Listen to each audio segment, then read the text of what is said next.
जय हिंद मित्रांनो, आपलं सर्वांचं स्वागत आहे आपल्या एका नवीन व्हिडिओमध्ये। तर मित्रांनो, आज आपण बघणार आहे की पोलीस भरती 2025 तर मुंबईच्या जागा वाढणार आहेत का।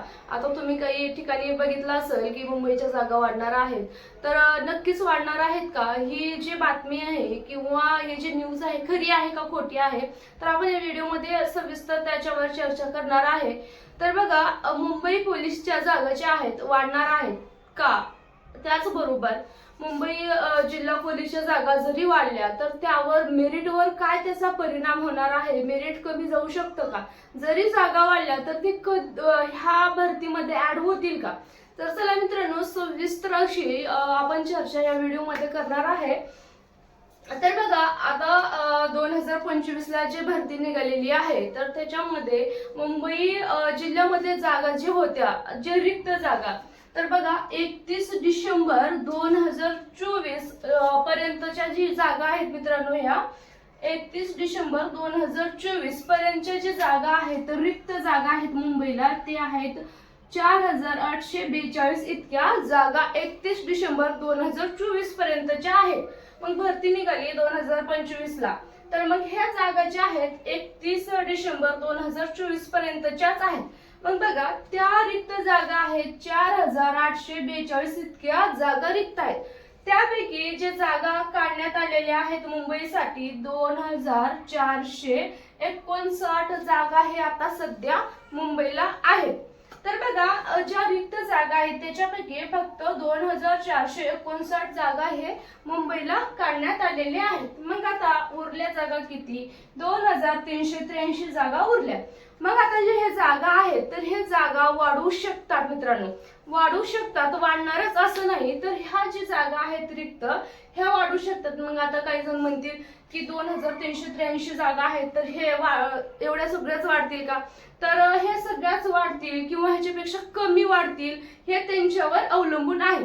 आता बघा, त्यांना जर काढायचं असेल, जर त्यांना वाटत असेल की मनुष्यबळ कमी आहे ह्या भरतीमध्ये, त्यांचं काढून घ्यायला पाहिजे, जागा एवढ्या भरून घ्यायला पाहिजे, तर त्यांचं एवढ्या काढू शकतात, किंवा याच्यापेक्षा कमी काढायला पाहिजे तर कमी सुद्धा काढू शकतात। तर चला बघा, आपण बघू की नक्की जे रिक्त जागा आहेत हे भरल्या जातील का, किंवा हे जागा वाढतीलच का। तर वाढू शकतात किंवा नाही वाढू शकतात हे त्यांच्यावर डिपेंड आहे, हे आपण फिक्स सांगू शकत नाही।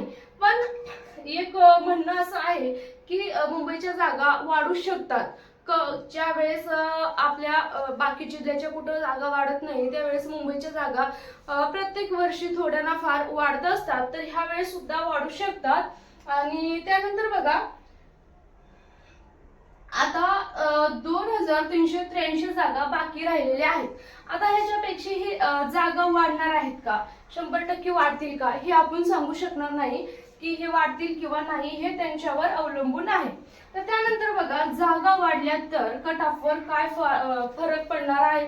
जर जागा वाढल्या समजा, तर कट ऑफवर काही फरक पडणार आहे का, की आता बघा एवढ्या जागा वाढल्या तर आम्हाला आमचे कट ऑफ कमी लागू शकतात का, तर असं काहीही होणार नाही मित्रांनो। जरी जागा वाढल्या तरी तुमच्या कट ऑफवर काही फायदा होणार नाही। जर ती जागा वाढल्या तर तुमच्या ह्या भरतीमध्ये किंवा ह्या जागामध्ये ऍड केल्या जाणार नाही, त्या जागा ह्या त्याचा फायदा तुम्हाला आता सध्या होऊ शकत नाही। तर बघा, त्याचा जागा वाढल्या तर त्यांचा फायदा कोणाला होईल, आता जर त्या जागा वाढल्या तर त्याचा फायदा कोणाला होणार आहे, तर त्या जर जागा वाढल्या मित्रांनो त्याचा फायदा प्रतीक्षा यादीतील मुलांना होणार आहे। मग तुम्ही जर प्रतीक्षा यादीमध्ये असाल तर त्याचा फायदा तुम्हाला होऊ शकतो। आता सध्या जे कट ऑफचं मेरिट आहे तुम्हाला ह्या जागेवर लागल, लेखीचं मेरिट आहे तुम्हाला इथंच लागल, किंवा फायनल मेरिट जे आहे ते तुम्हाला ह्या जागेवरच लागू शकतं।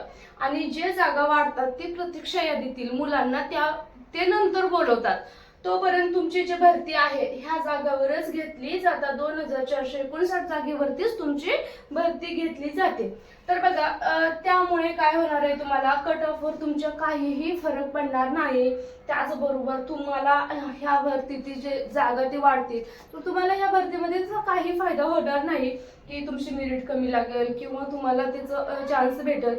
तर बघा, ज्या वेळेस दुर्दैवाने तुम्ही जर प्रतीक्षा यादीमध्ये राहिलात तर त्यामध्ये तुमचा फायदा होऊ शकतो मित्रांनो, होणारच असं नाही।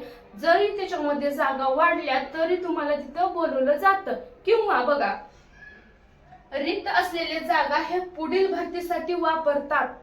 तर बघा, रिक्त जे आहेत जागा ते पुढील भरतीसाठी सुद्धा वापरू शकतात. उदाहरणार्थ समजा पुढची भरती आहे ती लवकर जर घ्यायची ठरवली तर ते प्रतीक्षा यादी बंद करून त्या जागा पुढच्या भरतीमध्ये सुद्धा ऍड करतात. त्याच्यासाठी तुम्ही ह्या जागा वाढणार का, जर वाढलं तर आम्हाला चान्स भेटू शकतो ह्याच्यावर न राहता मित्रांनो, जेवढ्या जागा आता मग मुंबई पोलिसांनी निघालेल्या आहे 2459 तेच जागा तेवढ्याच आहे असं तुम्ही समजून भरती द्या.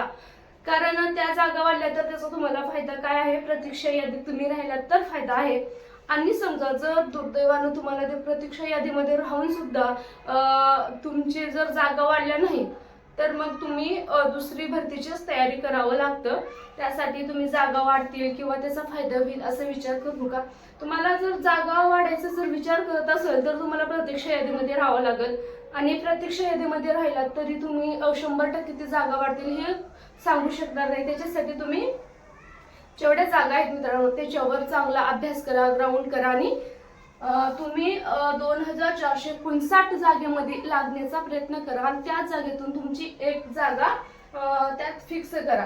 तर बघा, अशा प्रकारे हे माहिती होती की मुलं म्हणत होते की खरंच जागा वाढणार आहेत का, आम्हाला कमी मेरिट लागू शकतं का. तर तुमच्या मेरिटवर किंवा कशावरही याचा काहीच फरक पडू शकणार नाही. ही शेवटीच त्याचा त्यांना जे मुलं प्रतीक्षा यादीत आहेत त्यांना हा चान्स लागू शकतो. आता मित्रांनो, मुंबईला जो फॉर्म भरतात त्याचा फायदा म्हणलं तर एक मात्र हा फायदा आहे की त्याची जी जे फायनल कटअप लागल्यानंतर ज्या मुलं भरती होऊ शकत नाहीत किंवा भरतीला शेवटी लागत नाहीत आणि प्रतीक्षा यादीमध्ये 1-2 मार्कांनी राहून जातात, त्या मुलांचा इथे शेवटी फायदा काय होतो की जागा वाढल्यानंतर त्या मुलांना बोलवलं जातं. हे एक मुंबईला फायदा होतो फॉर्म भरल्यामुळे. तर अशा प्रकारे ही माहिती होती. आणि तुम्हाला जर वाटत असेल जागा वाढल्यानंतर आमचा फायदा होईल तर असं काही नाही मित्रांनो. त्यासाठी तुम्हाला प्रतीक्षा यादीमध्ये राहावं लागेल आणि जर प्रतीक्षा यादी बिलकुल नाही गेली तर तुम्हाला पुढची भरतीची तयारी करावी लागेल. त्यासाठी चांगला अभ्यास करा, ग्राउंड करा आणि ह्याच भरतीला एवढ्या जागेवर लागण्याचा प्रयत्न करा. भेटूया मित्रांनो पुढील व्हिडिओमध्ये असेच तुम्हाला नवीन अपडेट घेऊन. तर व्हिडिओ आवडला असेल तर नक्कीच लाईक करा.